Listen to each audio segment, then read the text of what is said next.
5 चेंडूमध्ये 8 करायचे. पुढचा चेंडू यावर देखील आउट आहे जबरदस्त.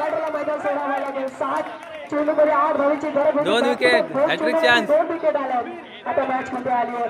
4 चेंडूमध्ये 8 करायचे. कंपल्सरी स्पर्धेचा नियम आहे. तर जिंकायचं फायनल मध्ये जाणार आहे. 6 चेंडूमध्ये किती करायचे होते तर 8 करायचे होते. चेंडू बाकी 4 धावा करायच्या होत्या. मोठा आउट आहे. 3 मध्ये 8. समोर हा चांगला गोलंदाज त्याच्याकडे क्षमता आहे आणि त्याने ते करून दाखवलं. आता 3 चला पुढचा चेंडू आउट आहे. आता मैदानाच्या आतमध्ये 2 बॉल 8. चेंडूमध्ये 2 चौकार मारावेच लागतील. आता 1 बॉल काढायला पाहिजे. सामना जिंकू शकता. आजच्या गावात डायरेक्ट सेमी फायनल. आता फायनल. एक चेंडू चांगला टाकावा लागेल. 2 चेंडूमध्ये 8 करायचे. हा चेंडू खूप निर्णायक असेल. आउट आहे. जिंकू शकतो. बेंडी जिंकला. चांगल्या टप्प्यावरती गोलंदाजी केली आहे. आता 1 चेंडूमध्ये 8 करायचे. एकही धाव तरी खर्च केलेली नाही आहे. जबरदस्त. 1 पण रन नाही.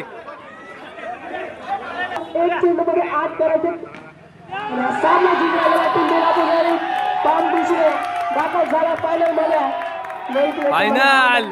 बेलापूर आपण देखील आला स्पर्धेमध्ये. चला पुन्हा त्याला भेटू. आपण एक समजून घ्यायचं.